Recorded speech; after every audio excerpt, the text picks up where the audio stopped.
Welcome to Pack Talk Podcast, episode 106. Today we have the honor to be with Dr. Charlie Timmerman.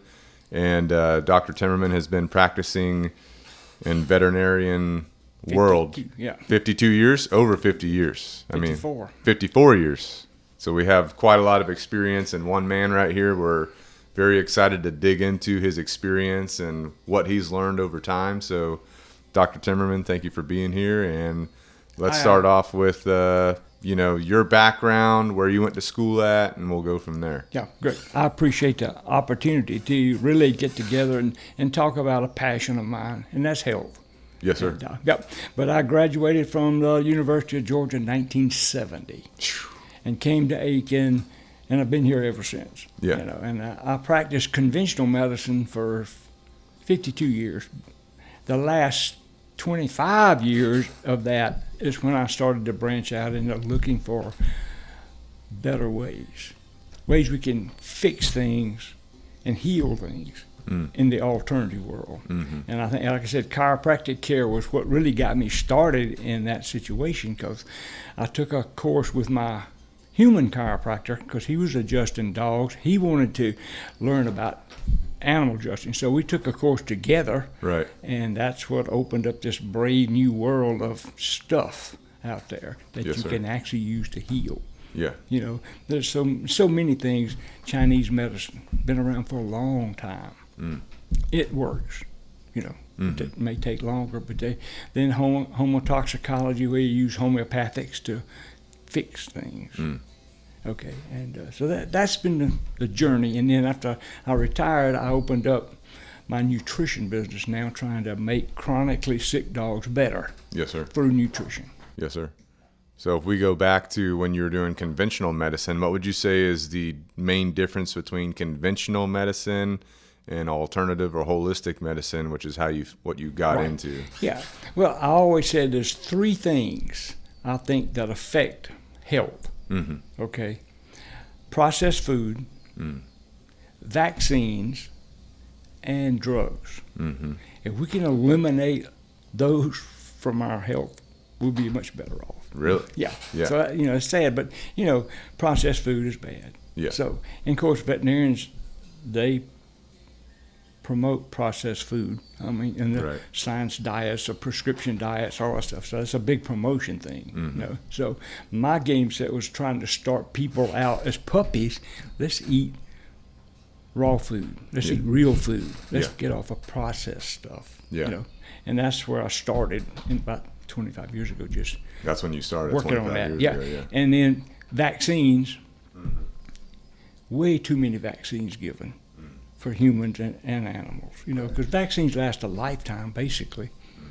So that was one thing that we started 20-something years ago, is running titers on our distemper parvo dogs. And we've proven it'll last probably 17 years. So a long time. So, but now titers have become the I'd say mainstream medicines in the veterinary world, starting to say, hey, if you're not running titers, you probably aren't doing a good job. But interesting. Veterinarians are just vaccinate. That's all they taught us in vet school, And it's an economic situation too. Right. Okay. Right. In fact, my wife, when I quit vaccine, she said, "What are we gonna do with that?" I said, "We'll be fine." Yeah. Okay. Yeah. That's right. We'll be fine. And but that thing, and of course, in drugs, drugs are suppress symptoms. They don't really heal a lot. We got to have them. Right. If you get hit by a car, you'll run over, break your leg. You got to have drugs. But for a little bit. There's an overuse of drugs, especially antibiotics. I think, we using class 2 and 3 antibiotics to cure stuff that class 1 would work. The old timey antibiotics, but they just everything else is getting better. Every time something comes out, it's better than the last one. Right. Well, kind of deep diving into those three things: processed food, vaccinations, and drugs. Processed food, what would you say the big hitter negativity about the processed food? And dogs and cats, we're talking about kibble, dry food. Yeah. What's the main problems with that type of food? We don't know what's in it. We know what they put on the label, but there's a lot of stuff in there that we don't know about. Right. Process, and what happens, they cook it, kill everything, and then put synthetic vitamins and stuff back in there. And the body don't really recognize that a lot. Yeah. Okay? Yeah. Body's looking for real stuff in general. Okay? And, I mean, they're finding euthanasia solution in dog foods now. Yeah, I've heard that. That's horrible. Yeah. It's horrible. Yeah. It's, you know, and like I said, heavy metals, their chemicals are out there. And, you know, because what happens, places that like New York, all the big cities, and even they don't have places to bury all their dogs. So when they put them to sleep, dogs, horses, cows, whatever, they go to rendering plants. They throw them in a big vat and cook them. Yeah. And the fat that comes to the top, the dog food companies are the number 2 purchaser of that fat. And they Really? spray that on the dog food Okay, so that's what they're to make taking. it more palatable. But we don't know what's in that. Yeah. Holy cow, that's scary. That's the sad part. Yeah. And like I said, and so, you know, it's just, you have to get people where they are. It's hard. If you got 20 dogs, like a lot of bird trainers, you know, it's just hard to get off a kibble because you can't afford to cook for all of them. Right. Yeah. So there are some kibbles that may be better than others, but it's still processed, and you still don't know what's in it. Right, right. So, and I tell sometimes that if you'll feed raw food one day a week, you're better off than not feeding it at all. Yeah, yeah. Or if you have, maybe for budgeting purposes, you have a little bit of kibble, but a little bit of raw mixed together, or like some kind of DIY food, which we'll talk about. That's better than just doing straight kibble, right? Better, yeah, but I think you'd be better off to feed just raw food by itself one day or 2 days a week and then feed kibble with it. I see what you're saying. Yeah. Okay, gotcha. Vaccinations, you talked a little bit about those.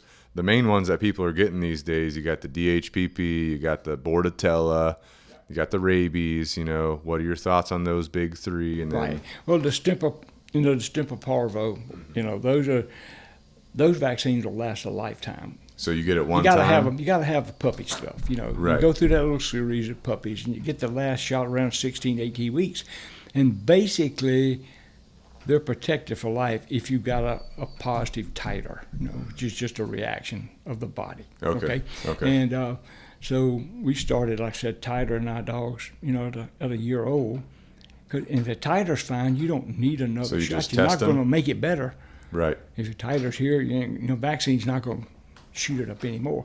And it took a while to convince the boarding kennels and the groomers that, hey, titers are fine. Yeah. These dogs don't need vaccination. Right.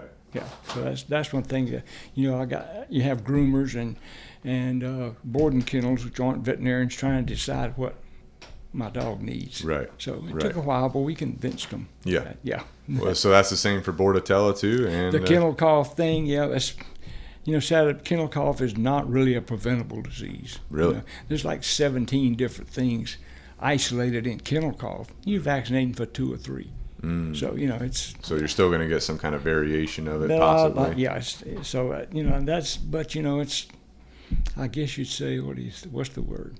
Advertising. Yeah. Right. Yeah. Right. Yeah. They're convincing the boarding kennels that you just got to do this so that you won't have an outbreak, but, you know, that hasn't proven to be the fact yet. Right. And, of course, rabies is a law.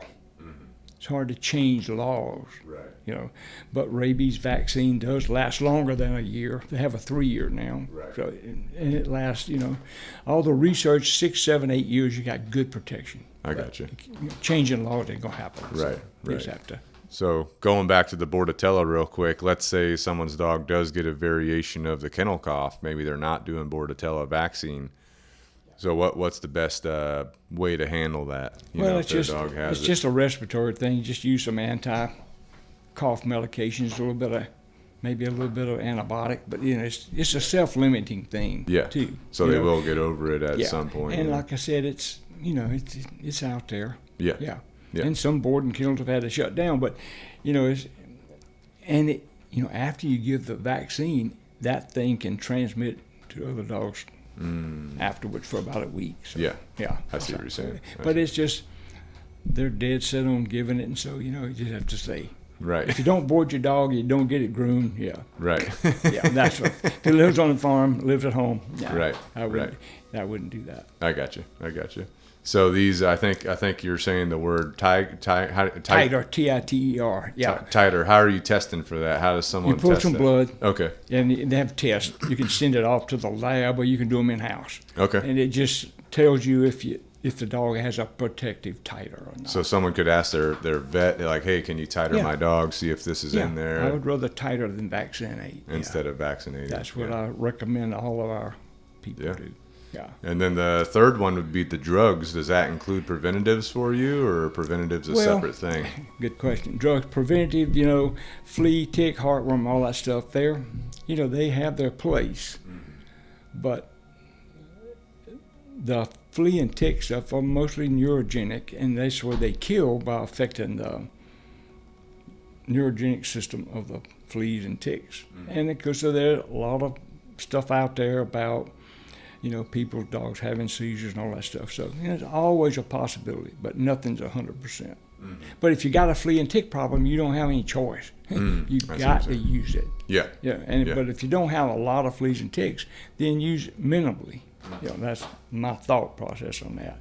Heartworm prevention, heartworms are around in the world, and they're mostly ivermectin, the one I like. Ivermectin's pretty safe. Some of the others, you don't know the reactions you're going to get, but ivermectin's safe. HeartGuard, so. Yeah, I got you. And obviously, heartworms come from mosquitoes a lot of time, right? Mosquitoes are the transmitting factor. But mosquito has to bite a dog that's got heartworms. Oh, really? Yeah. And it pulls some of the microfilariae into the mosquito, and it goes through a couple of 3-week cycle in the mosquito. And the temperature has to be above 65 degrees every day of that cycle, or they won't develop. Really? So if you got, if you're up north, they don't give heartworm prevention every year. But the key word is that mosquitoes got to bite us. So if you don't have a lot of heartworms in your area, the chances of getting so. But how could someone find out if there are heartworms in their area? Is there like a database that they could look up? There's pretty much a database. Okay, and the Heartworm Society has a big database, and they're everywhere now. Right. In the Mississippi Delta, of course. Oh yeah. In fact, it's gotten so bad there that heartworms are getting resistant to the heartworm prevention. So then you gotta alternate. I mean, they're just trying to survive. Yeah. Like everything else, they're adapting to the pressure of the world. Right. Yeah. So they're having to double the dose. Yeah. Of heartworm prevention. That is crazy. More. Yeah. I have a couple peacocks, and some of my peacock mentors, they tell me you got to rotate the worm prevention every time you do it, because the worms will become resistant to that one. So I'm assuming it's the same thing with what you're talking about. Parasites are becoming a big problem in humans too. Right. And of course in animals for sure, but definitely there's getting to be more and more problem in the human population. Yeah. So the other drugs we're talking about are like what your doctor's going to give you for problems like antibiotics, things like that, right? Yeah. So antibiotics are good. The main thing is just try not to use the really super high-powered ones if you don't have to. Start out with the lower drugs again. Use that. But if you got a dog that's going in every 2 or 3 months and having to get antibiotics, then we need to look for a problem. Right. Yeah. We got to really find out what the underlying cause is. Mainly drugs suppress the symptoms. They don't, not really a few of them out there that kill stuff, but most things they just suppress symptoms. Like I said, if you have a dog that has adrenal problems, and you give them a drug called Vetaril, it just suppresses adrenal function. Doesn't do anything to fix the problem. Right. So that's the thing. I got you. Yeah. What about, how a lot of veterinarians, unfortunately, at least from my perspective, they're putting dogs on trazodone, these types of things for anxiety. That's a training thing in my perspective. Obviously, I'm a trainer, but what are your thoughts on dogs getting put on these types of things all the time? People are having their dogs on trazodone daily. I know. And it's, it's like people. People are ADD everywhere. Dogs that way. Right. So you got to look for some natural stuff. CBD. It's a big thing now. CBD, hemp oil is great for natural anxiety calming. reducing. But there's got to be a reason my dog is so hyper. Exactly. He's wound up for a reason. Right. And it could be that his sympathetic nervous system is sort of stuck, because you have 2 nervous systems in your body: sympathetic, parasympathetic. Sympathetic is your fight or flight hormone. And then the parasympathetic is to calm me back down. because Okay. you don't want to stay in that mode all the time. Right. But there are some things that will cause that dog to get stuck in that hyper mode. So you have to look, and a lot of veterinarians don't think about that problem. But that's the thought process. There's got to be a reason I'm wound up all the time. Yeah. Yeah. What are some examples that you can think of why dogs get stuck into that sympathetic system? Ooh, that's a good question. Just there. common, common it's common. things. Yeah, they may be on. They may need some supplements to offset that. They may just have maybe a viral infection again, maybe parasites. We don't know what's happening, but sometimes, you just have to search for that situation. Yeah. I mean, I know, like in my world, training in behavior, I see some dogs get stuck there just because their daily routine classically conditions them to stay in a accelerated. Stay in that way, because right. that's where you want them. If you're on the line and you're on your lab, you want him to wind up and go. Right. But when he's home, you don't want him to be doing. I mean, most pet dogs aren't doing, hunting like what you're talking about. They might have a hunting dog. They're just keeping in their house. That's know right. what I'm saying? But you don't. But that training, I mean, that's where you train them. Just like your field trial dogs, you want that dog when you turn loose off that line to be gone. Right. Yeah. And so, but when he's in the kennel, he should be calmed down sometimes. And that's a hard. That's part of training the owner. You got to train the owner to make that distinction. That's right. And that's hard. Right. People are harder to train than dogs, I think. Right. So if someone's working with their vet on, let's say their dog's having some kind of virus or something, and their vet's giving them antibiotic, is doxycycline, that's like a common one, amoxicillin, are these like the lower level ones? Yeah. What's like an example of a class 2 or an upper level antibiotic that someone might hear about? Well, now they use a lot of Cipro, a lot of Baytril, cephalopodein. Those are the higher ones. Higher drugs, yeah. And so, but that's a tough problem. I mean, I know trazodone, they can give that like water. Oh, yeah. Yeah. Yeah, it's crazy. Yeah. But like I said, that's where I think CBD can help, because it does work to calm people down. Yeah, definitely. And dogs too. Definitely. And there's another thing. I said the three things, but since I've retired and jumped into the nutritional thing, right, there's another thing, and I'm going to call it environmental. Okay? 5G network, EMF, electromagnetic fields from a television, from your microwave, from your router. Those things all affect your body a lot.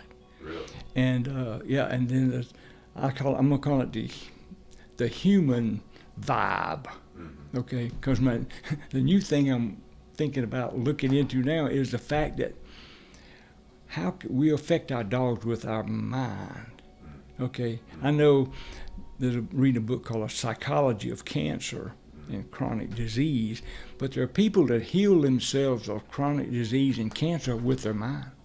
Really? Yes. Very interesting. The mind's a powerful piece of equipment. And so back in 300 AD, that's a long time ago. Yeah. There was a physician that said melancholy produces disease. So if you're always down in the mouth and sad, and I'm going to do this, and I'm going to get well, blah, blah, blah, then you're not. Right.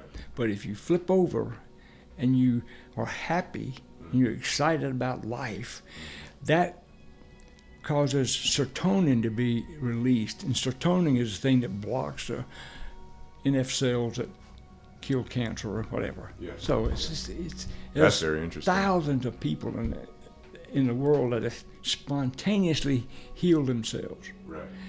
And one lady was doing a bunch of research, and she interviewed 1,500 people. And out of those 1,500 people, about 9 things kept popping up. Only 2 of them were physical. The rest of them were mental, emotional, spiritual.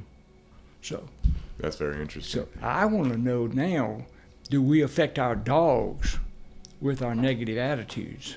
I mean, I think we do, because, I'm working with people and dogs, and they're like, my dog's having this problem, and I'm looking at the dog, and I'm like, the dog's reflecting what the person's saying. Yeah. You know what I'm saying? So that's my next little step in the world. Yeah. Always looking for something that's going to help. Right. And I know if people can heal themselves, then we can help our dogs heal by being positive. I know when I was reading an extra, the lady, her dog had cancer, and they did surgery, and the doctor said he's got 3 or 4 months. But she said no. She never said the word cancer around her dog. She was always happy we were well, we were having fun. That dog lived for 10 years. Oh yeah. I mean, having a good attitude, having good energy, taking a bad situation, turning it into a good situation. Right. Don't be saying, "Oh, I'm down, I'm out. You've got cancer, my dog. You're not going to live long. I'm sorry." Not good. Yeah. And like I said, believe the diagnosis of the cancer, but don't believe the prognosis. That's the key.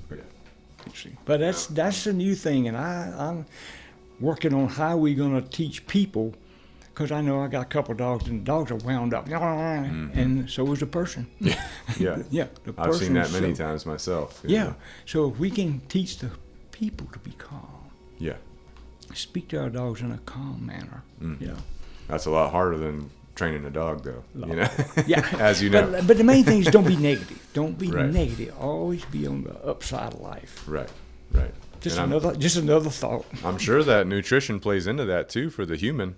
Because if the human is eating a lot of processed food, their body's probably not operating optimally.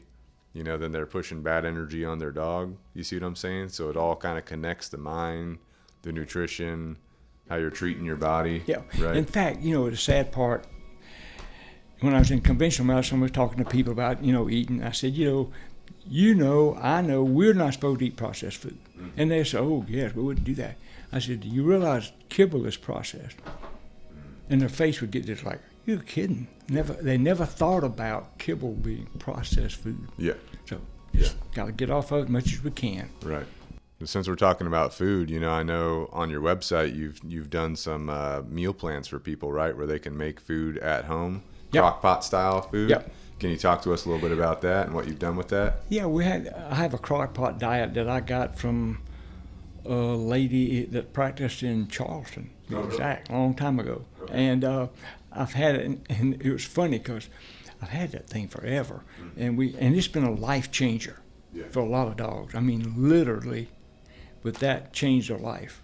And so the girl that bought her practice down there, I was saw them, and she said, "Where did you get that?" I said, "I've been having that for a long time, because it's what they recommend there on that thing." I said, but it's that's cooking, and some people don't cook. I mean, they don't have time. Right. Got kids, 4 kids playing different balls everywhere in the world. Yeah. I know, that's right. Life or you gets got crazy. grandkids, and that's even worse. But because they don't live in town with you, got to travel with that crowd. Yeah. Right. So they're dehydrated foods. Honest Kitchen Sojos, they just add water. Poof, you got a raw diet basically. And they make frozen raws. So, and then. Feeding raw is not rocket science. I mean, I could tell, there's a lot of good books about it, but you just, feed them what you eat. Yeah. They'll be fine. Yeah. I mean, when I was growing up on the farm, back in the 60s, I guess, graduated from high school in 62. Yeah, they ate what we ate. Right. Basically. Yeah, you're just giving them the leftovers, basically, or the excess. Yeah. And so, like the crock pot food, what would you normally have people doing? Like some kind of meat? Obviously. The one's got 3 different meats. Turkey, beef, pork, and then a list of vegetables and vitamins. I tell them just use some of each. Don't put all in at one time. Yeah. And you mix it up. You divvy it out, and You the dogs love it. Oh, they do. I mean, I had one lady tell me the other day, my dog's jumping up and down. Oh, I'm trying to get that crock pot stuff. So dogs are pretty smart. Oh yeah.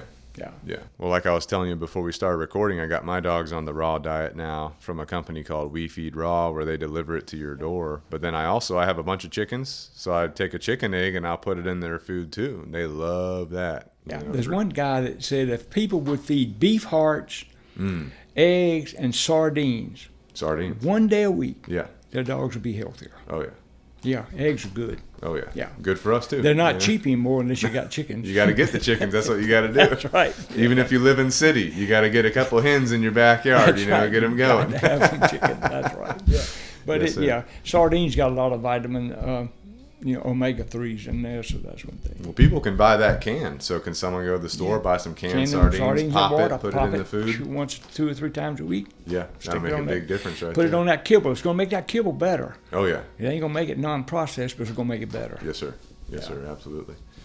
So what are some of the main chronic issues that you see in today's pets that you're working with, or some things that have trended over time? Yeah.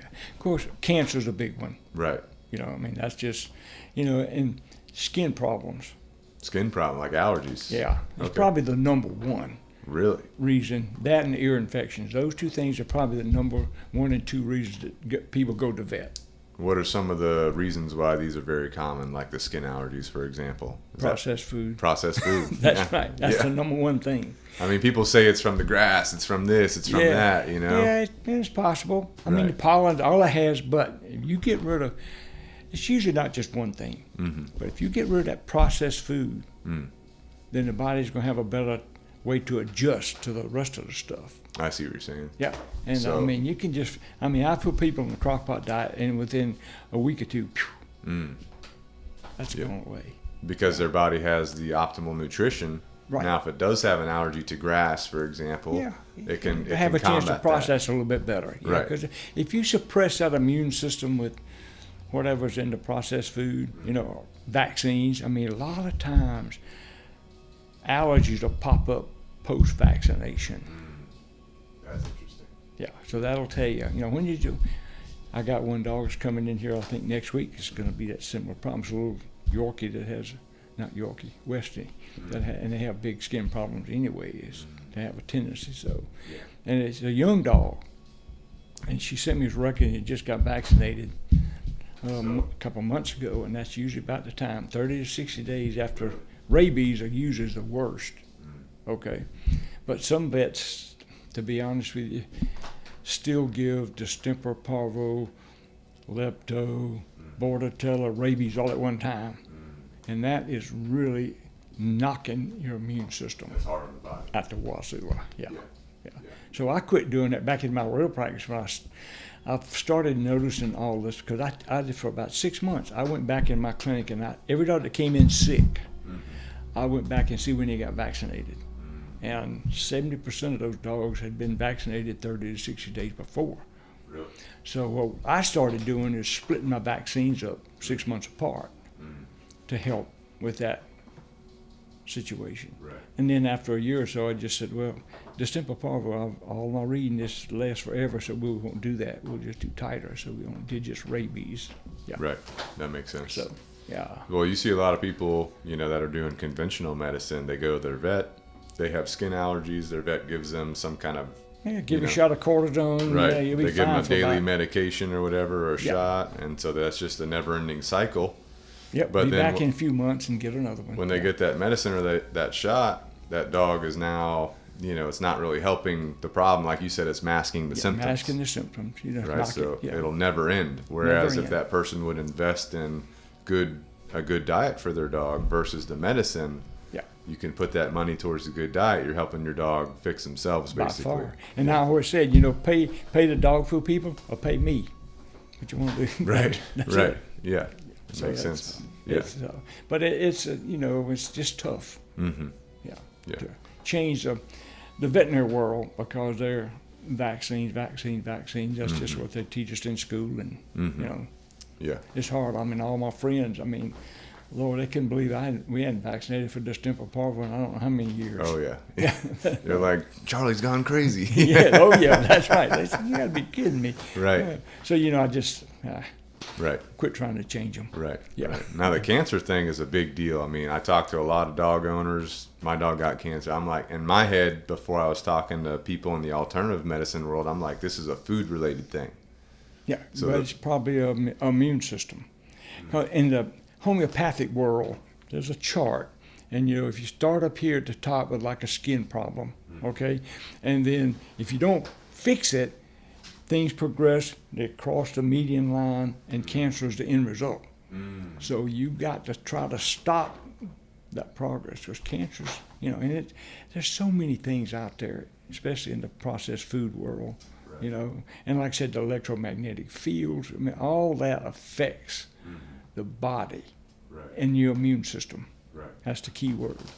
So if we can get our dog on a good diet, non-processed, and then we can stop like just going to the vet for the constant medicine for allergies, for example. Minimal vaccines. Minimal vaccines. You just need minimal. Don't need a lot. Right. Yeah. That's if you can get the diet vaccines slowed down and as fewer drugs as you can use. Mm-hmm. You're gonna have some, but right. Just try not to overburden yourself for that. And you won't need as many if you're feeding a good diet because right. you're not going to see the vet as much. Right.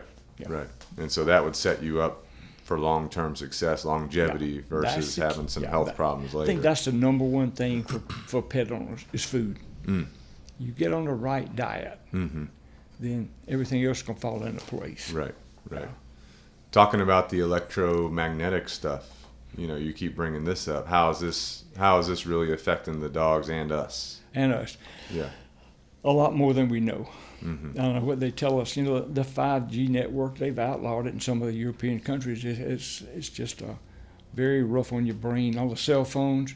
Is it the radiation that's coming out of it? Right straight into your brain. Mm. A lot of cancers from that. Mm. Okay, so, mm-hmm. but that's not going to go away. Right. Right. People love their phones and they want to be faster. And right. So all those things. Well, they got the Wi-Fi in their house too. Oh yeah. In fact, they say if you really should unplug your Wi-Fi every night mm-hmm. before you go to bed. When you're sleeping, turn it off. Yep. And plug it in again and use it. And when you get through using it, unplug it. Interesting. Yeah. Yeah. I just read that last week. Said, hey, one of the best things you could do is, but nobody's going to do that. Right. So if we have this technology, we know we're going to use it. We think about ways to minimize it, is what you're saying. Right. Yeah. It's just it's not going away. Right. And televisions, there's a lot of electromagnetic fields come from that. So I wear this little thing right here to try to ward off electromagnetic stuff. Okay. I gotcha. And there are a lot of things out there that'll do that. Yeah. A lot of them for your dogs too, just things that you can wear that will help put a little block around your body. Right. Yeah. So minimizing that can help too. That helps your immune system because it's working on your immune system. Just beating it down from constant pressure on it. You're constantly bombarded by frequencies. And like I said, you remember we're all frequencies. Right. Right. And so if you're being bombarded by frequencies, it's going to interfere with yours. Yeah. That makes sense. So we talked about cancer. We talked about skin allergy stuff. What are some other chronic issues that you're seeing? Well, those are the main ones. Those are the main. You got skin and all those sort of go together. But cancer and skin are the main ones we're seeing right now. I got you. Yeah. I mean, DCM is a big thing these Ear days. infections. Ear infections. What's the main thing with that? Same thing or food. Is it food? Yeah. You get off a kibble, get on raw, and your ear infections usually go away. Yeah.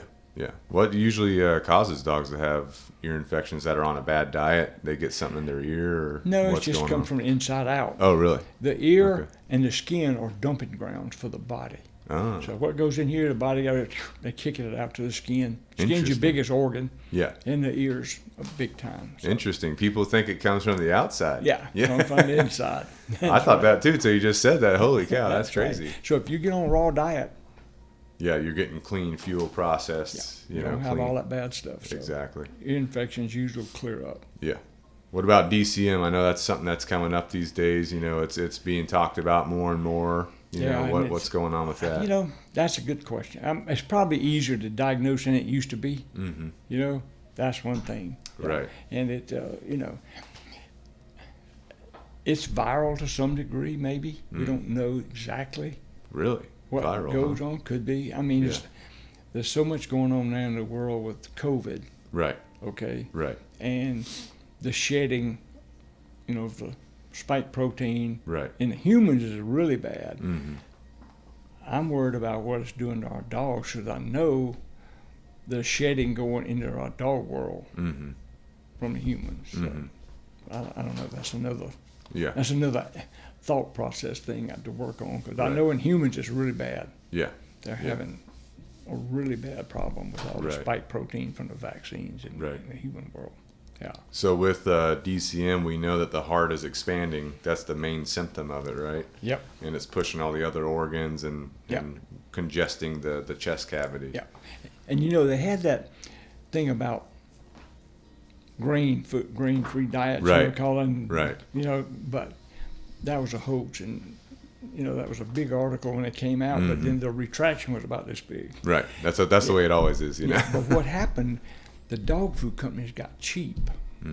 They started to put peas and lentils in their dog food for protein instead of meat. Meat has taurine. Taurine's necessary for heart. So that's what happened to that. Well, I told you before we started recording that my old dog, she's 15, she has DCM, but she's been on a raw diet now for months, and she just went to the cardiologist yesterday for her checkup, and her heart's actually shrinking. Yeah. And I think that's from the diet, That's obviously. From the diet. Yeah. Oh, yeah. That's Definitely. from the diet. So you can reverse that. They think when you have DCM that you're done, but Right. it seems like it can be reversed if you get in an optimal diet, right? Get on the right thing, right? And like I said before, the body is an amazing piece of equipment. If you give it what it needs, it'll heal itself. Yeah. But the main thing is you got to give it what it needs. And like I said, getting off processed food's a big start. Right. Because, all those dogs out there, they don't have problems that run in the wild. Right, right. They really don't have bad teeth. Right. Well, then they get captured by a human and they're fed kibble, so then the problems Yeah, start, That's it. But I think there are a lot of things that can help, heart. I know my own heart, I had some done. It was looking weird. Really? My wife said, "You sure he's alive?" What the It heck? was not beating like I said. Really? So I got on some standard process stuff for heart, and in a month, he was normal. Really? Yeah. Your body needed some The some body of just the needed some Exactly. particular nutrition, and so you give it that, and it'll fix itself. Right. Yeah. Right. God created that. Right. Yeah. How does exercise play into that? Because we know that most pet dogs, they spend about 80% of their day laying around the house. Right on the couch. Yeah. So I mean, walking your dog, giving it exercise. How does that play into it? Good for you and the dog. That's Yeah. what I tell people. Both of y'all need to go walk. Everybody needs to walk at least 22, 30 minutes a day. Don't have to walk fast. You just need to walk. And dogs need exercise. It helps their mind too, I think. Oh yeah. Because couch potatoes don't live long. Right. Right. Absolutely. No matter whether they're two-legged or four-legged. Yeah. And I mean, if you think about it, at least with my limited knowledge, I'm thinking if I'm walking, my body's pushing nutrients around with the blood. Yeah, That blood helps flow. with that process, Got that right? blood flow. Right. Cleaning that sludge out. Yeah. Yeah. Good to go. So you do a lot of things, and one of the things you do is nutrition response testing. Can you talk to us about nutrition response testing? Yeah, that is a system that we check the body electrically. Okay, like I said, we're all electrical machines. Right. And so we can act the every organ, and there's a little human shine there, but every organ in the body has two nerves. One nerve goes to the spinal cord. The other one goes to the skin. Really? So Every organ has that. Yep. Really? So you can access every organ by putting pressure on the appropriate area of the skin where it is. So electrically, we touch those areas, and I have an indirect tester. And muscle testing is just where you use pressure to decide if something's positive or negative. And so as you check every organ, if you find the ones that are weak, blood tests usually won't even tell you that sometimes. So you just say, okay, then you ask the body, why are you weak, organ? What's your problem? You're not working like you should. And heavy metals, chemicals, food, parasites, bacteria, viruses, all those things could affect it. And they're stressors. So we ask the body, the organ, are one of these stressors bothering you? Do you have heavy metals? Because we live in nuclear country. Right. So right. we see a lot of plutonium, a lot of radioactive isotopes in our dogs. Really? And so when we find it, we ask them which one, and then we say, okay, what can we do to help your body get rid of this situation? And so we have a bunch of different things, and we just ask the body which one of these you like the best. Yeah. And it'll tell you. Yeah. And then you can say, if you got a pill, you can also say, body, how many pills a day you need. You know, Yeah. it's a pretty simple thing, but it works. But you got to know what you're doing, obviously, which Yeah, that your helps. team do, you know. Yeah, it helps out. Yeah. So But, when you're talking to the dog's body, you know, through your process, you're touching, you know, you have your equipment or yourself, and you're testing different parts of the body and seeing what's weak and what you need, what, you know, and you know, I take myself. I'm taking probably six or seven different supplements right now, twice a day. Okay.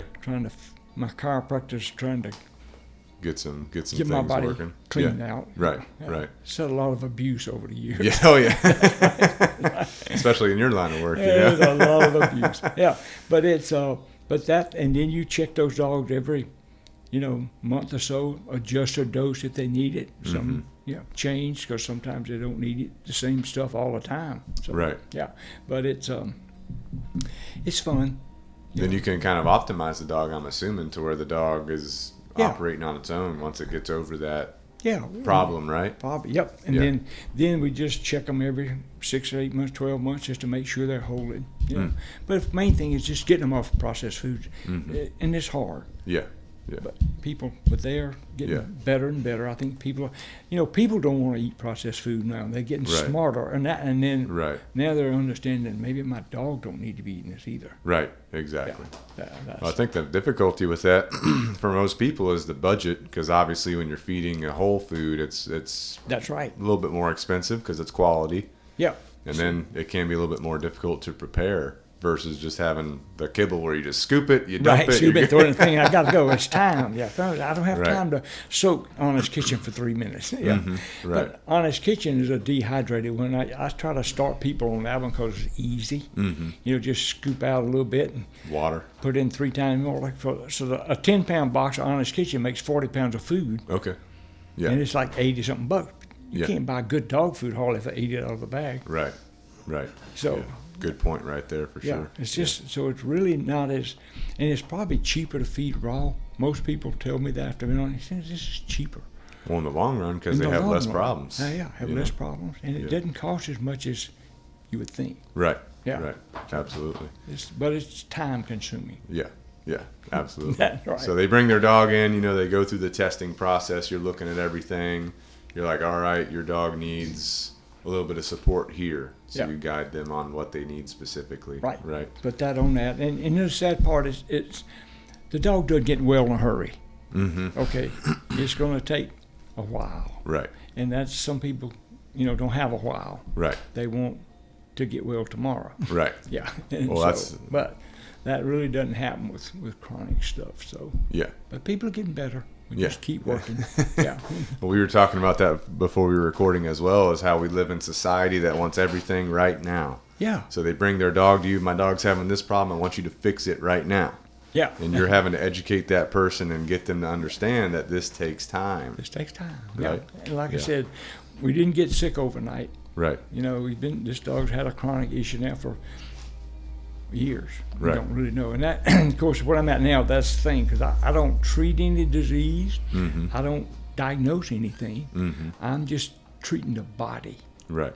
And see, this is what the alternative cancer people in this country, they can't treat cancer because it's against the law to treat cancer if you don't use radiation, drugs, and surgery Really? in America. It's against the law. Yeah, in Really? America. They'll take your license Holy if you try cow. to treat cancer without those 3. Big Farm rules the world. Right. Yeah. Even But in the dog world. Yeah. Yeah. So they treat the patient. They don't treat the cancer. They treat the patient. So they're But optimizing. in the world, there's 300-400 cancer cures. Oh, they cured cancer all over the world. Yeah. That's important for people to know. Yeah. You know, it is that the big pharma, whether it's the dog big pharma or the human big farm, pharma, period. Yeah. they're trying to run things. They want you on those drugs. Right. And you know, it's just they just got a lot of power. Yeah. Yeah. Absolutely. It's all about the dollar. Yeah, absolutely. Yeah, because and I was reading an article. It said medicine has become a corporation where making money for the stockholders are important. Right. Right. Yeah, So and that's true, because a lot of doctors and the veterinarians, as well as the human doctors, they have started to believe that the symptoms are the disease. Because in vet school, they teach you to treat symptoms. Mm-hmm. They don't teach you to treat the cause of the symptoms. Right. Right. Yeah. And that's the main difference between, like, you know, the chiropractic schools. Yeah. Chiropractic schools are focused on Fixing them. Yeah, fixing the symptom. Fixing the problem. Right. Yeah. And that's why MDs don't like a lot of chiropractors sometimes. I mean, really, they don't. They look down on those people. Right. I know. It's always a big disconnect in the human world and the animal world. Oh, yeah. You know? Oh, yeah. But when you went to chiropractic, when you converted and kind of were learning about that, you saw those differences? Was it very clear to you and made a lot of sense? I mean, as you were making literally, that change? you could adjust that dog. A dog could come in just dragging his legs. He couldn't hardly walk. Mm-hmm. And you can adjust him, and he could actually walk out the door. Mm-hmm. You know, and I got to where if a dog came in and he ain't doing right, you know, that's what people come in, and he just ain't doing. He's got to convince me that his back is not the problem first. Mm-hmm. Because a lot of times, you know, you can hurt your back and you just don't feel good. Right. Yeah. Well, you think about what dogs are doing. They're playing. They're rolling around. I mean, you could easily tweak something. Easy. You know? You know, train field trial dogs, all those, man, they're athletes. Right. And that's why, you know, adjusting is, I mean, all of NBA stars, football, they get adjusted regularly. Oh, yeah. Okay. Yeah. What do you recommend for the average pet owner as far as seeing a for their dog to see a chiropractor or a cat to see a chiropractor? What's your recommendation? Every couple of weeks or every 4 weeks? Well, you know, no, as dependent? Depends. Usually, I used to say once we get over this, you know, because the great thing about dogs, I can adjust a dog 6 times over like 3 months. Okay, you and I got to go 40 or 50 times. Yeah. But, you know, we stand up and we bang our thing, but dogs are level, they're not as bad. So, right. And then I usually say at least adjust them once a quarter, depending on, keep everything in check. Yeah. And you can adjust the joints and you know, what's a chiropractor looking at when they look at the dog? They start with the spine, then they go to the joints. Yeah, well, spine. If you get the spine right, because all those nerves come down. Yeah, and that's why I think we have a lot of ACL tears, is we have lower back problems. You know, so if you got compression at the lower back, you get nerves running down that leg. If you got the muscle on the front and the muscles on the back getting different things, they're just fighting each other. That's what's going to happen. Yeah. Holy cow. Yeah. Yeah. Makes sense, but most people don't think about that, you know? No, and especially in our bird dog field trial world. Right. You know, those dogs are, they have 12 o'clock tails, as you know. Ain't no way in God's green earth that joint back there can be normal. Right. Right. Okay? Yep. In fact, I wrote a couple of articles in the Field Trial Journal, and I said, you know, guys, y'all are breeding for a deformity that causes pain and suffering. Okay? But half the dogs out there running on painkillers and stuff, but that's that L7S1 joint. If you got pinching on that spinal cord, you know, 5 or 6 years old, they can't jump in the truck anymore. They can't. Dang, that's crazy. And the body will start to build calcium around that area. But but you know, dogs in the field trial world used to put with straight tails. Yeah, but that's how it was back in the day. Yeah, you know, the tail stays horizontal. Straight as it can be. But now as time goes on, and I think it's a lot of times we have judges that never bird hunted and they don't know you're supposed to judge with the nose, and not the tail. Right. That's right. So, but they've started to believe that straight up 12 o'clock tail has something to do with how good they are. Yeah. Don't get me started on that. Right. Okay. I'll step on a lot of people's toes when I do that. Yeah, absolutely, absolutely. So you've been talking this whole time, you keep bringing it up, you know, that the dog carries their own ability to heal itself. On your website specifically, you say each patient carries his own doctor inside himself. We need to give him what he needs to heal. That's right. And that's what we're talking about, and it starts with that baseline nutrition. Right, nutrition. Yep. We got to give that, and then we got to also try to not to overburden his system with vaccines and drugs and you know, electromagnetic fields and all that stuff. We try to curtail it. But if you start out with food, that body's got a really good chance to heal. Can you talk to us a little bit about some of the Chinese medicine you were talking about, how effective it is, and other medicine methods, that you've Chinese, done? think of Chinese medicine been around a long time. Mm-hmm. I mean, that and acupuncture, they do surgery on the acupuncture needles with no anesthesia. It is, but it works again to give the body what it needs. Because it's funny, in the conventional medicine we have one disease, and we got umpteen thousand drugs Right. for treat that. Right. In the Chinese world, they got one drug that treats umpteen thousand diseases. So what's an example of like Chinese medicine? Is it like some kind of put together? Like, can you give us some examples? Chinese herbs, yeah, herbs and things, and combinations. They're basically a group of herbs in a compound that affect certain things. Yeah. And I know one that I use a lot of. It's called Four Marvels. Okay. 2,000 years ago, it was developed to treat lumbosacral disease, bad backs.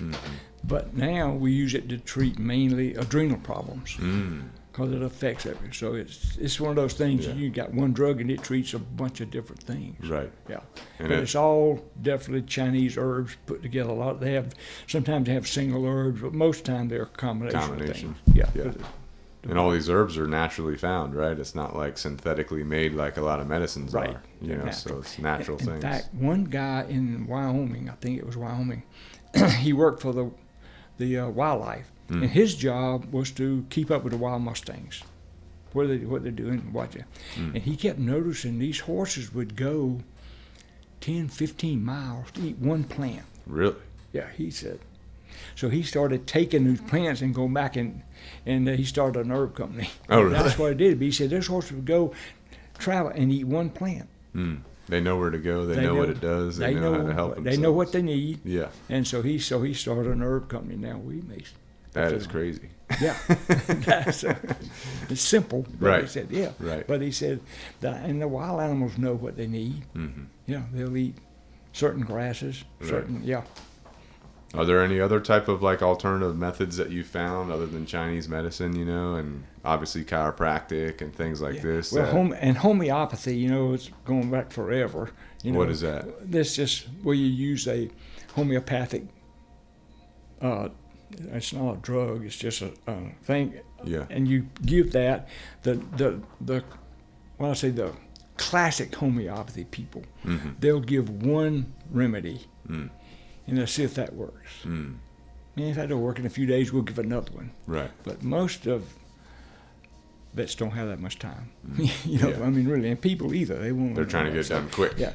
So there's another thing, homotoxicology came about, and that's where you give 4 or 5 or 6 different things, let the body figure out which one it wants. And it will. And I use a lot of homeopathic stuff in my other clinic because it actually would heal stuff. It fixes stuff. It fixes the underlying cause. Yeah, and we use a lot of heal products. And the interesting part about it, they work so well that our FDA outlawed them in this country.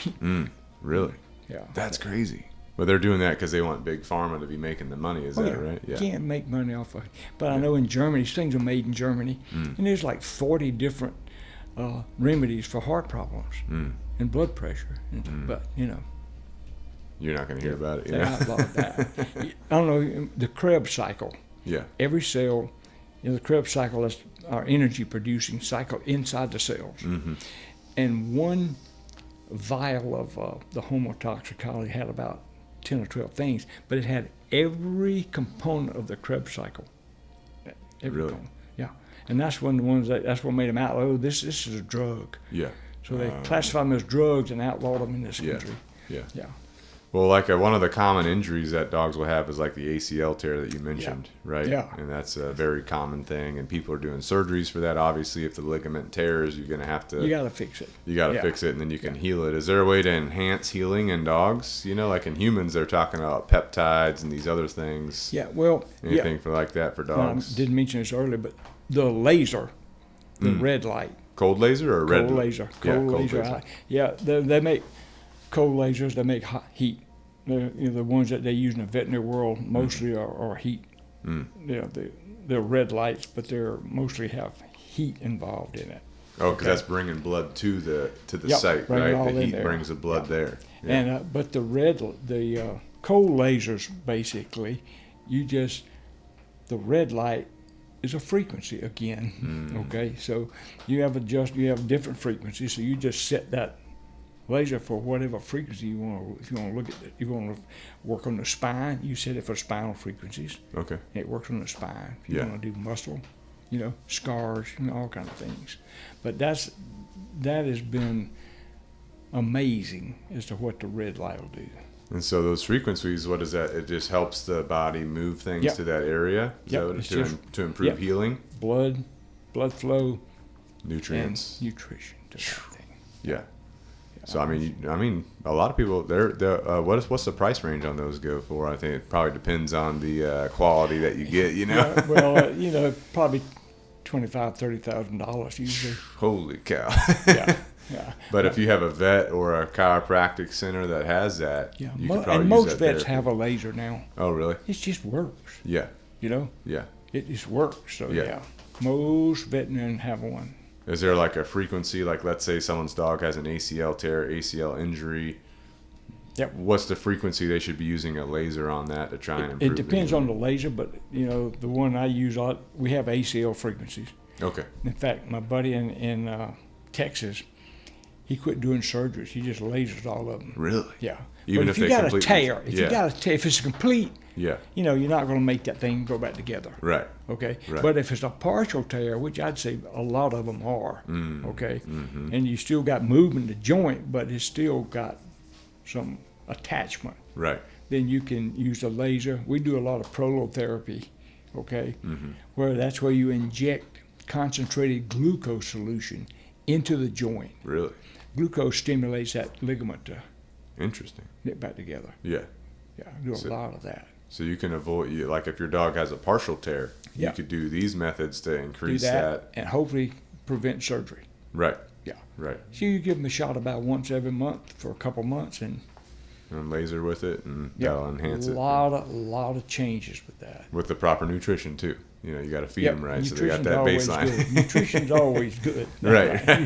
You can't go bad with that. No, that's very interesting. But but we did a lot of and still do at our clinic, a lot of prolotherapy. Try to ward off surgery. Right. If you can. Right. And just same thing with backs. That's why I tell people my chiropractic adjustment. My job is to keep the knife off of this dog's back, if I can. And you can most of the time. Yeah. Yeah. Well, I know a lot of the back in the day when I was working with a lot of protection dogs or police dogs, the constant biting, that's a lot of degeneration on the neck. Yeah. Is there a way to prevent that? Obviously, you would want to reduce the repetition of the that impact. and adjustments probably would be good, and probably some targeted nutrition for muscles, musculoskeletal area. Yeah. Because I know those dogs, a lot of pressure. Yeah. And like, let's say a pet dog's getting some kind of spinal degeneration. Chiropractic care will help that, but will the laser also enhance that healing? Yeah, a lot of times we do both. Okay. Yeah, especially if you have a really bad problem right off the bat, the laser's going to break the pain cycle. Yeah. Okay. Yeah. It's going to help that part out. It's going to make the healing a whole lot faster. Yeah. So we'll adjust and laser. Yeah. That's interesting. Yeah, the glucose injection is interesting too. I figure most people hadn't heard about that before. Is that something that a lot of vets, they can ask their vet about, or do you need an alternative vet? They should. Usually? Well, yeah, they should be, but they do it in humans a lot now too. Okay. Is injecting that into the joint. Yeah, into the joint, and that it just stimulates the ligament. Does that have to be like a subcutaneous, or is that like an intermuscle? Right into the joint. Into the joint itself. Right into the joint. Right into the knee joint. That's crazy. Yeah, that's right. But we use that, and we inject ozone in there too. Oh, really? Ozone is hyperoxygen. O3. Okay. Nothing can really heal in oxygen. Can survive like cancer, disease. Infection. Ozone's great stuff. So you inject that to help stay off that other stuff while the healing happens. And it makes healing faster. Oh, really? Oxygen increases healing. I had the thing done to my shoulder when I had a rotator cuff, and they wanted to do surgery, and I didn't want to do surgery. So I went to Atlanta to a clinic that does ozone, and they injected ozone into my rotator cuff. Oh yeah. I did it 3 times, and it's fine. Really? That's crazy. Yeah. Yeah, that's very interesting. There are a lot of crazy things out there. I'm gonna tell you. You know. But you don't hear about it mainstream. You Yeah. know, because it's one of those things that, you know, it's very hard to come by because the mainstream is trying to crush it. Yeah, it is. You got to get outside the box, boys, and think. And it's hard.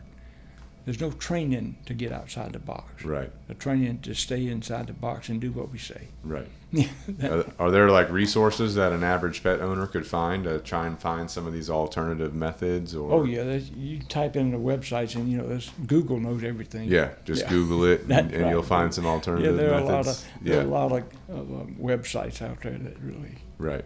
So let's say a dog, you know, has an ACL tear, but you don't know if it's partial or a full tear. Yeah. Is there a way? Do you have to get like an MRI or a MRI? You could do that. You could knock it out, and you can tell once you do a lot. You can if that joint's really, you can tell it's pretty much torn. But if it's not, then hey. If the dog has a partial range of motion, they're probably not fully torn. Probably you would say. not fully torn. Okay. You can, but you just have to knock them out to feel that. Right. Right. And you can, even if it's completely torn, you can still inject that joint with things that may help cool it down. Right. But you know, those ACL surgeries there, and you know, there's basically 3 different ones now that everybody's doing. So the old-timey method where you just use, you know, nylon fishing line basically to stabilize that joint. You know, and that's what. But that now the orthopedic surgeons got to think up something that everybody can't do. Right. Right. So they they have the TPLOs and all that where they go in and actually cut the bone. You know. Right. Change the angle and all that stuff. That's crazy. Yeah. I was just talking to a veterinarian the other day. Actually, it was 2 days ago, and he was telling me that now, if the ACL tears, they've got some kind of surgery where it's cheaper, but they lock the joint. They lock the joint into place. They put a plate over it. I think that's what he was saying. Yeah. And the dog will just basically have like a stiffer leg on that one side, but they adapt, and it's cheaper and all that. Yeah. But you know, what are your thoughts on something like that? And small dogs adapt to a tournament. They don't, big dogs, got a lot. When you get, 50, 60-pound dogs, you gotta, it's hard for them to adapt. But right. But basically, dogs use their rear legs for propulsion. They don't carry a lot of weight. So. Yeah, because most of their weight's on their upper body, right? Yeah, most of the weight, 60% of the weight's on the front. But you and I carry all our weight on the legs, so it's different. Little legs. Yeah. Poor little knees. That's right. Right, absolutely. That's it. Well, most ACL tears happen, if I'm not mistaken, when dogs are making sharp turns. That's when the ACL is at risk of tearing. What are some other things that cause ACL tears? You think about the nerve then. If you got a lower back disease, which a lot of them do have, especially field trial dogs, okay, then you got those different nerves to front of that leg and different nerve to the back. Those two muscles are fighting each other when you make a sudden turn. Yeah. So chiropractic care, keeping your really nervous system in alignment. In fact, if you do ACL, if you got an ACL tear on the right side, 90% of the dogs are going to tear the other side. That's what happened with my dog. If you do chiropractic care, you cut that down to probably 15, 20% of those will tear. You cut that down a lot. That is crazy. Yeah. Because now you're making sure the body's communicating properly. You're having you got that body aligned so that you don't have an excessive nerve differences between muscle groups. So but it is, most of them will tear the other side. Yeah. Because you didn't fix the problem. Right. That's a sign. Everything's going, it's full circle here. That's right. It all comes right back to what you're saying at the beginning. Gotta fix the problem. Right. Yeah. Starts with that nutrition, reducing the needed vaccinations, reducing the drugs, and then keeping the body communicating properly. Trying to get the environmental cleaned up as much as we can, but that's when you're just not gonna clean up. Right. But it's there. Right. Right. So we have to be aware that it's there and affecting us all. Right. Yeah, absolutely. Well, I know in some cases when dogs, injure themselves or they have ACL tears, they'll do physical therapy, right? Like water treadmill, these types of things. What are your thoughts on that? Is it good? Is it not needed? Is it Oh yeah, it's needed. needed? Yeah, you gotta help, and that helps that mind of that dog to get in that water and have support, and the knee don't hurt as bad. Because they remember the last time I used this thing, it hurt like the devil. I want to do that again. Right. But that's the building we're in now is a rehab facility. Okay. That's what she does. Okay. So they got a water treadmill over there. Yeah, got 2 of them, and she's got all kind of agility. You can do all kind of agility things with dogs. It's amazing. That is becoming a really, but dogs like humans. Yeah. Yeah. We need to exercise, but we need to exercise probably right. Right. Right. Absolutely. We got to go out there and start pulling legs like crazy, and you can't move it anymore. Right. Yeah. So doing the right thing. Right. But she does acupuncture is an amazing thing. Can you talk to us about that a little bit? I know you mentioned it earlier, but acupuncture, that's basically getting a needle to the individual tendon or muscle? That's changing the flow of energy. Okay? And the body will fix itself. Like I said, you give it the right energy flow, you get the right thing, it'll fix itself. It's amazing. I don't understand how that works. Ain't that smart? Okay? One of the girls that worked at Obvious, very smart. Right. And she took the course. She said it's the hardest thing she's ever done. The acupuncture course? Yeah. Really? So that means I didn't want to do that. That's right. But we got a lot of chiropractors, acupuncturists in Aiken. I'm sure they do it to horses a lot too. Horses, yep. Yeah. Horses and dogs. And I had it done to me one time. It kind of freaked me out because you got the needles all over you, Oh, yeah. And I'm like, oh. I'm not a big needle guy, Yeah, neither is my wife. Oh, really? But she had a bad shoulder thing, and it fixed her. Oh, really? She don't like needles now. Yeah, you got it done though. That You made got a to tolerate difference, it, And the thing about dogs and like chiropractic work and acupuncture, dogs can't really think that I feel better. Right. Like we Right. can. Right. Yeah. So if they feel better, Yeah. it's working. Yeah, absolutely. Can you tell us any stories of you're handling a dog, whether it's in conventional medicine back in the day or now holistic, and that dog does not like you messing with it? There are a lot of those. Yeah, there are a lot of those. You tell us any stories about that? But and it varies. Sometimes you got to be a dog whisperer. Okay, that makes sense. Oh, yeah. You got to be able to. If you have the right energy flow, those dogs sometimes are really a lot nicer with you than they would be with somebody else that has a different energy vibe. Right. Because we all have this little 6 foot of our body aura that's out there. Yeah. And knock on wood, I've been lucky to have a little bit of energy. So a lot of dogs aren't as bad with me as they would be with one of our other guys in the same clinic. He said, "Oh man, that dog." I said, "That dog's not that bad." Yeah. Yeah. Right. Yeah. But I think that's the thing. You have to be aware. But dogs have teeth. Oh yeah. And they can bite you. Oh yeah. You always have to remember that. I'm sure you got a couple bites in your belt. I've had a couple, but so we muzzled. If you got a bad thought process, put a muzzle on. Yeah. Don't take. because, and like I tell my girls, I said, if y'all supposed to be holding this dog, don't let him bite me if you can help it. Right. Okay. Right. Because we can't work if I ain't here. Right. Yeah, Exactly. Right. So, and that's why you have to be really, and of course tranquilizers if you got bad ones. Sometimes getting the owner to walk out of the room too if they're in the room. Yeah, because they're protective of the owner a lot of times. So you have to be careful. Or if, like the energy we were talking about earlier, that owner, they're nervous, they're anxious, that dog feels that, so Same the dog's thing. responding. Yeah, same thing. It's just so that's a big thing. I think a lot bigger than we have accounted for in the past. But as it becomes more and more in the human world now, I think it affects our dogs, I believe, a lot more than we realize. So well, like old back in the day, the old school bodybuilders, they're like mind-muscle connection. Yeah. That's what they talked about. And what you're talking about was the mind-body connection, helping the body overcome things, and the connection between the dog and the owner, or the dog and the veterinarian. It's all kind of linking together. All kind of coming together now in the world. Right. I think it's a lot more to our mind than we've begun to realize that. Right. It's getting, and why that is, I don't know. Because like I said, the guy back in 300 AD says melancholy produces disease. Right. So, that's a long time ago.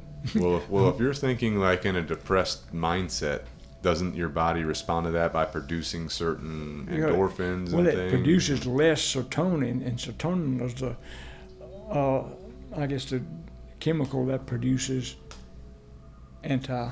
Yeah, right. The NF cells, which kills cancer cells, for instance. Right. Yeah, and you boost your immune system. But Right. if you're pret, then that doesn't get produced. It weakens your immune system. But if you have a good attitude, good energy, now your body's producing Yeah. the cells that serotonin. it needs. Yep, and right. you're getting better. Yeah. Right. Yeah. So it's healing itself. It's healing itself. And the other thing I'm thinking about too with what you're saying is if I'm a person, I'm like depressed about myself, or I'm down about myself, I'm not going to be moving. I'm not going to be eating right. I'm going to be eating potato chips and stuff, sitting on the couch. Sitting on the couch saying, "Whoa, it's me." Right. If I got a good attitude, I'm moving. I'm outside. Breathing the fresh air. Yeah. Hopefully around some trees and things that are giving me clean air. Yeah. Now my body's getting better things That's it. going into it. Sunlight. Stuff like that. Being happy Right. is right. important. Yeah. Yeah. Absolutely. Be happy. I think it all links together, So if we're talking about the average pet owner, obviously you've dealt with a lot of field trial dogs and dogs that are athletes essentially. Yeah. For the average pet owner, what are your top recommendations? We know that, diet is the number one. Diet's number one. But your top recommendations for their pet's longevity to help them live a long and healthy life. Yeah. Non-processed food. Mm-hmm. Eating real food. Right. Minimal vaccines are the two things that I think. If you do those two things, we're going to have drugs, and but you won't have to have as many drugs if you do those two things. Mm-hmm. Yeah. Your body will be good. And then but just be aware of all the electromagnetic fields and things that are happening. But Right. Try to minimize you can't get that. away from that. So, Right. But you can control your diet, Mm-hmm. and you can control the vaccine, Mm-hmm. vaccine level. Yeah, those are the two things. If they do that, we'll be good. Yeah, and you're essentially going to save money if we're talking about budget in the long term. Oh, long term, it's no doubt. If you're eating right, you're going to get sick less. Right. So you need less medication, Yep. less vet Less- visits and all less that kind of vet stuff. visits, yeah. Pay the dog food people or pay the vet. Yeah, Right. take it yours. Right. Yeah. Exactly. Right. Exactly. Yeah.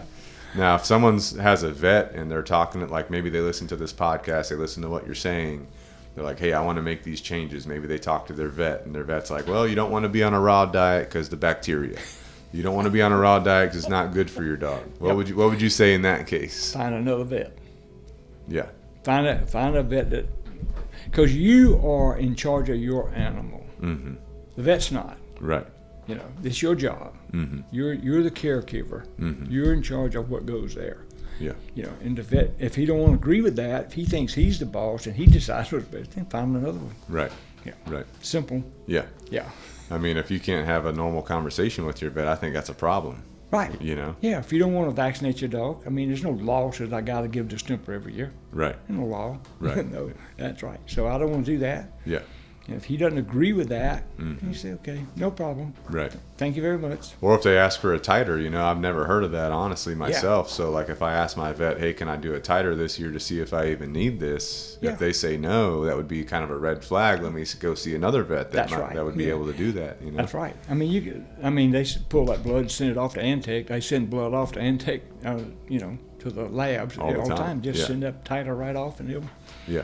Yeah. Then if it comes back as that they need it, what are they looking for whenever they see that? There's a number. There's a number. Over so and so or under so and so. So if you're outside the range, you might need the vaccine. If it's low, you might boost it, but Yeah. But in most cases, that's not going to happen. Is what not you're going to saying? happen. No, because here's the thing I tell people sometimes too: your titer may be a little bit low, but it doesn't mean it's not ready to Working. put to work if they get exposed. I think about the fire engine. They're in the firehouse. They're just sitting there, same fire engine. But they're not putting out fires because there ain't no fires. Right. But you have a fire. Right. Let it Now go. they're going. And that's the same way with your immune system. You got a protection against distemper or parvo. It's Right. there. Right. But if you don't come in contact with it, there's no sense in us to get out there and go crazy. So, Right. But if you get exposed and the body says, okay, here we are. Yeah. Yeah. Yeah. So. Do you have, like, I've worked with some people and, their dog gets a runny nose. Their dog scratches their leg or something. They're freaking out. They're going to the vet. Their dog throws up one time. Their dog has a little bit of diarrhea. They're freaking out. They're going to the vet. Are these things to be freaking out about, or are there things people can be doing at home, or understand that, hey, your dog might get a runny nose, but it will heal itself if you're giving it the right food? Because, pollen's all kind of crazy things. But, Right. And there's the old axiom that 80% of the dogs that we see probably going to get well by themselves. Mm. It don't matter what you give them, they're going to get well. Mm. Okay? Yeah. 10% of them you're going to help, and 10% of them you're not. That's just the whole thing. So 80% of the time you don't need to go for these little things. You is what don't you're need saying. to go. It's going to probably give it 24 hours. Yeah. Diarrhea. I mean, the diarrhea is just a body getting rid of something. Right. Okay. Right. Something when it didn't like. So. Right. Yeah. Or sometimes stress too, right? That can cause some diarrhea. Stress is a big thing. What are like, if someone's having diarrhea, what are some things they could get over the counter to help, maybe, if there is anything, or just let it run its course? Like even rice, chicken and rice gumbo, just something to bulk, some fiber, But sometimes you don't want to stop diarrhea too quick, because I read a thing that said, diarrhea, so you give them stuff to stop the diarrhea, and this stuff cycles back in the body, says, I just got rid of this stuff. What do you mean? So that makes sense. Yeah, so you're prolonging it. I'm trying to get rid of this stuff. Right. The liver and the kidney and the bulb. I said, I'm trying to get this stuff out of here, and y'all just stopping the diarrhea, and I'm picking it back up again. I mean, you don't want to say that, everything's not easy, but sometimes, things will heal itself. Right. Yeah. Right. If you got the right diet. You got the right baseline. That's that's sad, but that's true. Yeah. Yeah. Absolutely. And there's a bunch of, there's some homeopathic kits that you can get to have around us, and you can use those. You got diarrhea. I have one. I bought one for my grandchildren, each one of them, because they have all kind of allergies, and if they get a runny nose, they get sneezing, they'll go get the little homeopathic things and take them. Yeah. That just helps their body. Yeah, it doesn't like shut things down. It just giving helps the body what it needs. Right. It'll fix itself. Right. And so a lot of my dog people have those around their house. If a dog gets diarrhea, just give them a little. Mm-hmm. Yeah. Yeah. Is there any, how honey has a bunch of benefits for humans? Does honey help dogs? Is it, just local honey? How it can help with the allergies and things? Works. Really? Yeah. Yeah, so if you get some local honey, you can put some in the dog food too? Teaspoon a day. Yeah. On local, it'll help your allergy stuff. It really does work. Yeah. Yeah. So skin allergies, sneezing, things like that, the honey will help. Yeah. Honey will help. Local honey, because that's what's local honey. It's all the stuff. Yeah. Yeah. That's good. And, I mean, there's a lot of secrets out there that people don't think about, but you got the wealth of knowledge, so. That's right. You got it. I mean, but it's just, there's so many things. Right. But, just keep remembering, try to figure out, because I'm always thinking of different things. So sometimes you forget the old ones. Yeah. Right. Go back. Yeah. Right. Absolutely. But it all comes down to diet. Yeah. If I could just. That's the main thing. For us too. Yeah. Yeah. Absolutely. And it's hard. Right. Well, it definitely takes more effort, because there's a McDonald's at every corner for us. It's easy to roll in there and. Eating healthy is not easy. Right. No. But you can make it happen for sure. You can make it happen. So. That's right. Well, do you have any closing thoughts for anybody out there? What we all obviously know that diet's the main thing, but any other closing thoughts you got for people? Just remember, health is not easy. But if we don't have health, we're in trouble. Mm-hmm. Yeah. Yes, sir. Main thing: eat right, exercise, stay away from trouble. Yes, sir. Absolutely. Well, how can people find, read your articles, read what you're putting out there, contact you if they're able to or available? Right. Well, we have a website, pawshealthwellness.com, and it has a lot about what we do. Right. Yeah. And I talk to anybody. A lot of old field drive people. They get a sick dog. They be in Wyoming, they'll be in Oklahoma, they'll be calling me up, which is good, because there's all kind of things that they can do to help their dogs. Yes, sir. Yeah. Yes, sir. Absolutely. So we'll put that in the show notes below as well, so people can click that, read your information. I believe you still have the crockpot diet on there as well. Yep, I think have diets still on there. There's two the crockpot diets, and they can do, and a list of, I think, a couple of other things that we use. But you Right. know, it's just simple. Yes, sir. Simple. Yes, sir. But- Simple, but not easy. Because No, you got to put the time not in. easy. You got to put the That's effort right. in. You know? It's like exercise. Yeah. You know, right. Exercise, we know it's great stuff, but Right. it takes time. Yeah.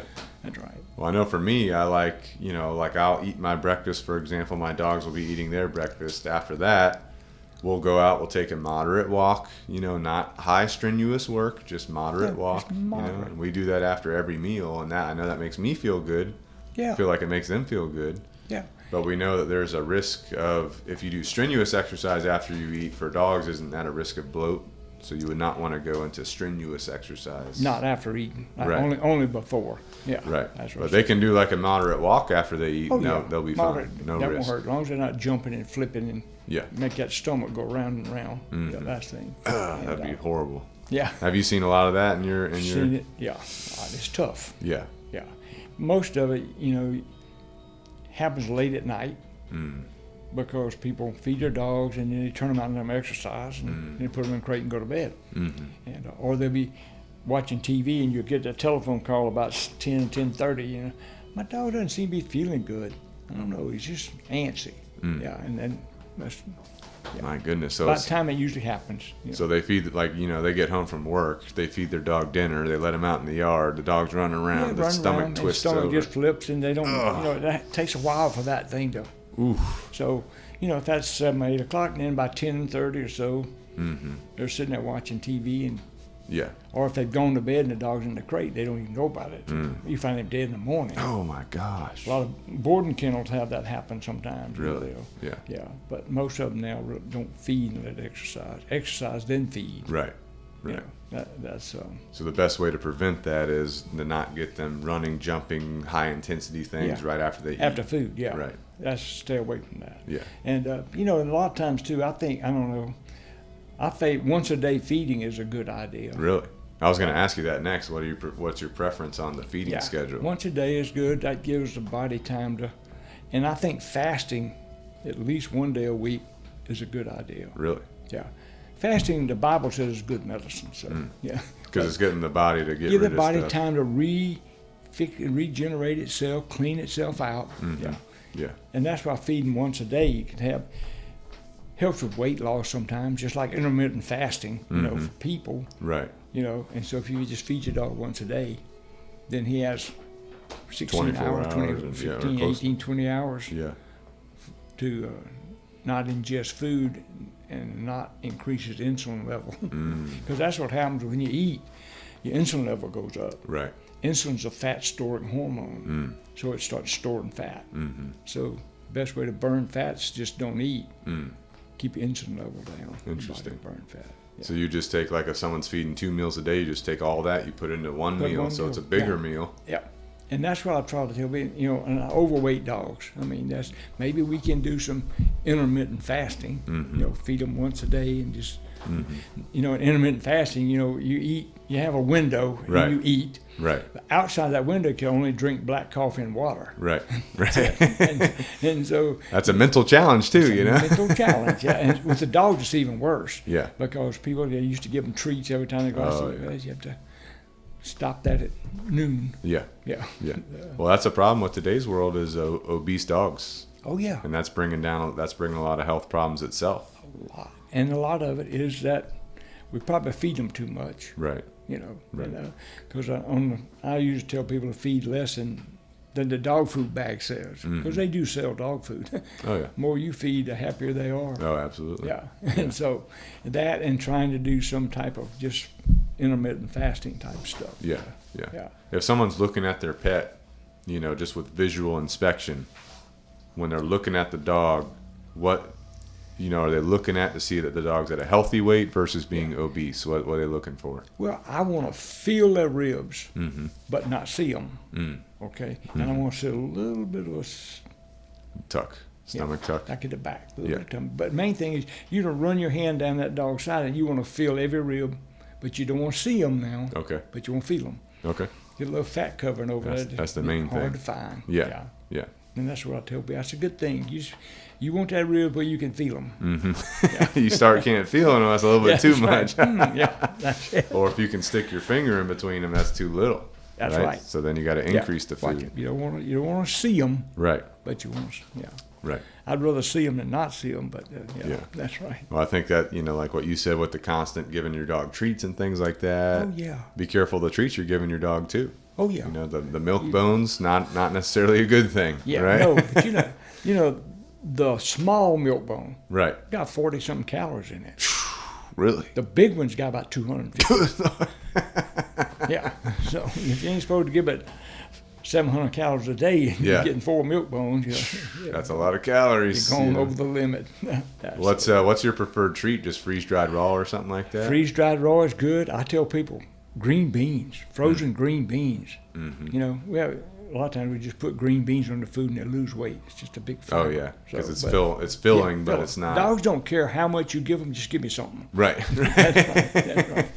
But the freeze-dried raws, those things are good treats. Yeah. Yeah. What about like dental care for your dog? If they're chewing on like a bully stick, is that okay for what's the best dental plan? Raw bones. Raw bones. Yeah. Like marrow bones. Yep. Yeah. You can buy dehydrated ones, from the pet food stores, but you don't want synthetic. You want real bones.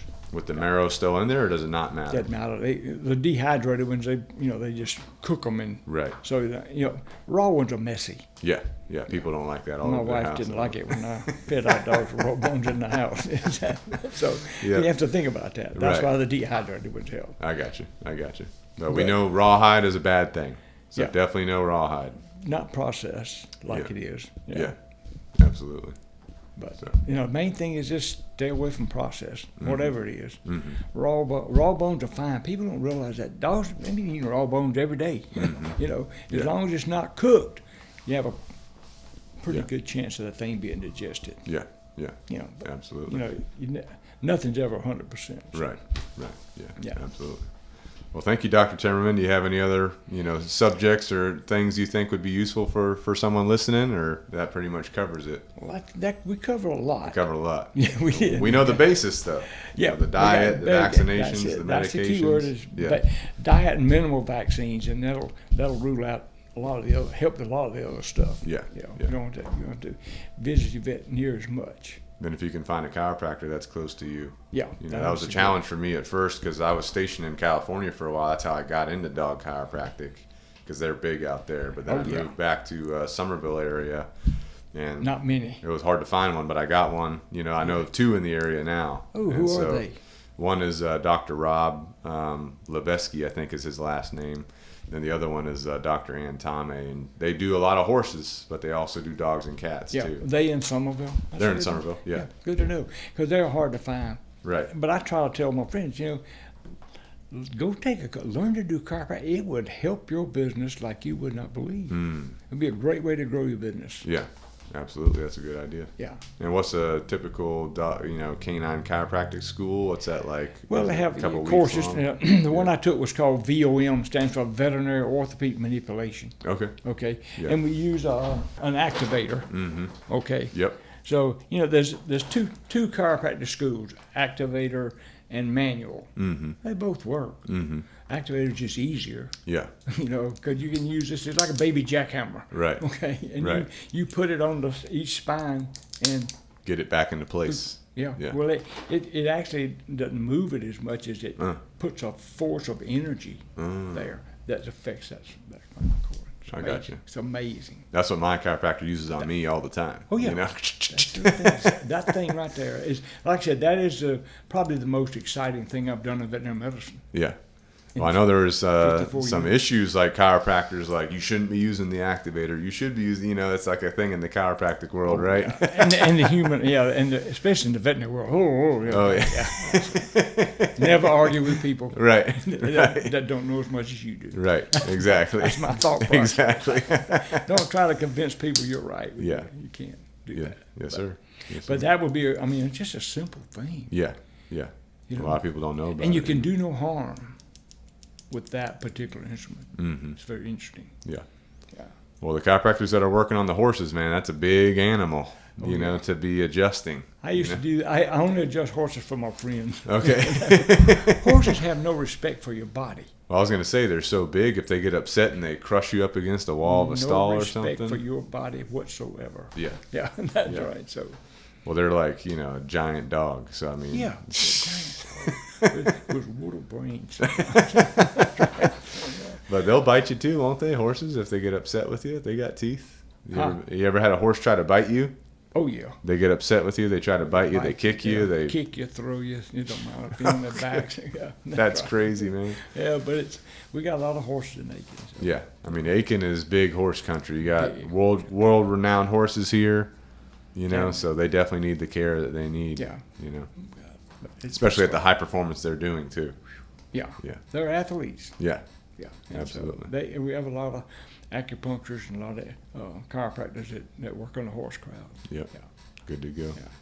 All right. Well, thank you, Dr. Timmerman.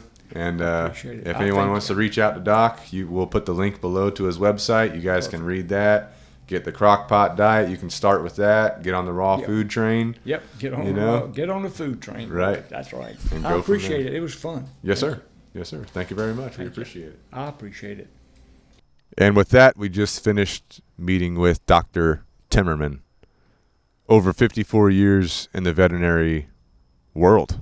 And I mean, that dude, wealth of knowledge. Yeah. That was his first podcast ever. And getting him to share some of that knowledge was awesome. Yeah. You know? And so we'll link his website down below. You guys can check that out. He's got the crock pot recipe on the website. But I will say some of the main things that stood out to me, like the big three that he brought up. First of all, the diet for your dog. Getting your dog off of the kibble. You know, we know that that's not helping our dogs. It's actually degrading our dogs. It's causing lots of problems. But we also know that budget is a problem when we're trying to feed our dog a better meal, right? Like a better food source. So we've got raw food options. He's got the crock pot diets on his website. You can look those up. You can do some DIY. You can start by adding, he said sardines specifically. If you just add sardines once a week, you'll start seeing improvements. You can add eggs to your dog's food.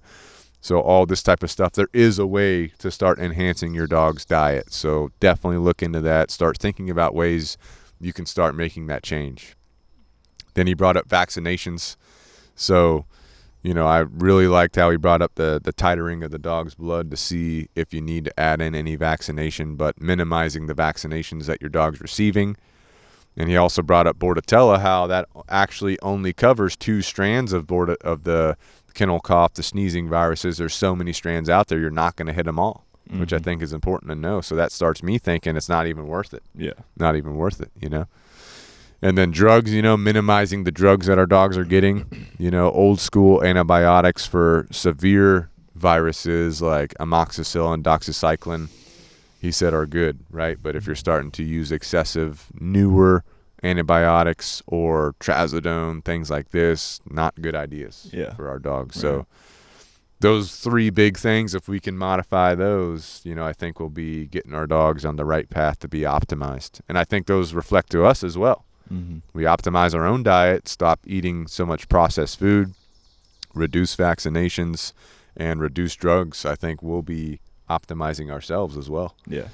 So definitely a lot to learn. Thank you again to Dr. Timmerman for coming on the podcast. If you guys are in the Aiken area, South Carolina, you can definitely contact him to be possibly one of his patients. I know he's got a full practice and everything, but he's also a chiropractor.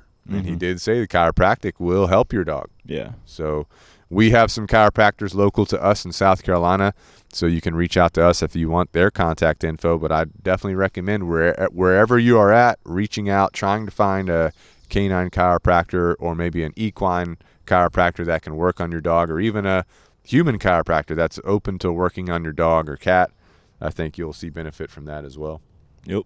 So good to go with all that. But real quick, let's talk about some of our affiliates.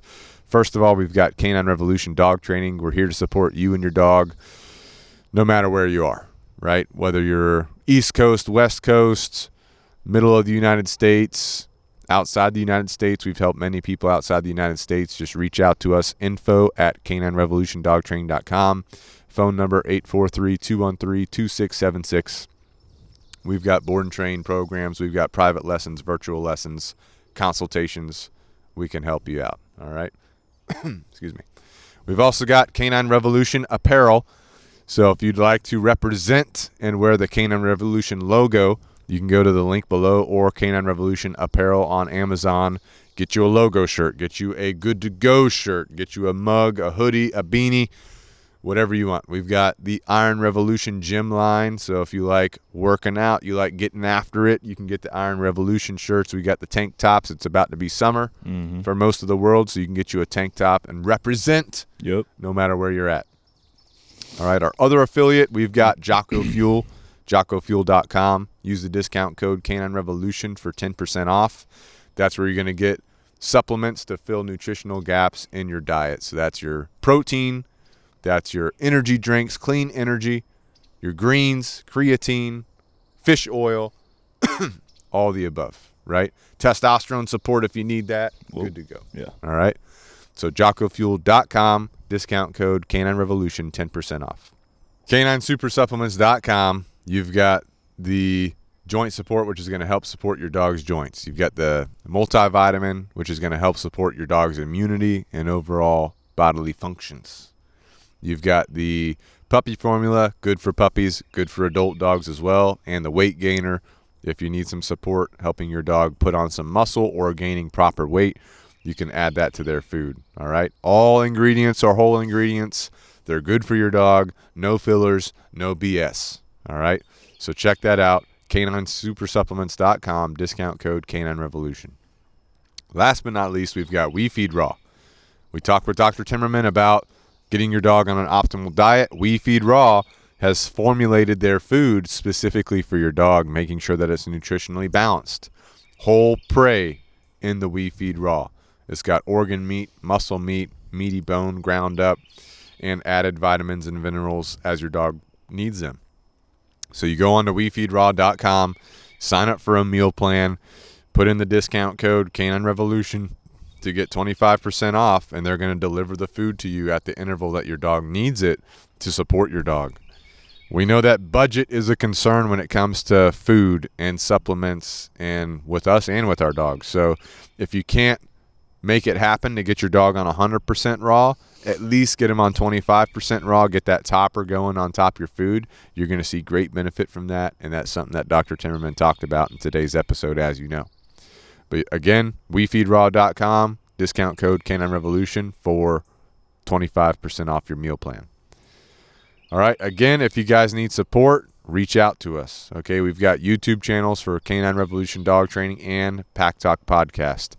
Reach out to us via email. Reach out to us via a social media channel or a comment. We'll get back to you guys in some form or fashion. All right. If you need help, you need consulting. If you're a dog trainer and you need help. If you're a dog owner and you need help. If you're a business owner and you need help, reach out to us, info@caninerevolutiondogtraining.com. We'll help you guys out. Please like us, subscribe, rate us, review us on your favorite podcast platform. And any feedback, we appreciate it, whether it's good or potentially not good feedback. We always appreciate it, right? But just remember the top 3 things you can do to optimize your dog's health.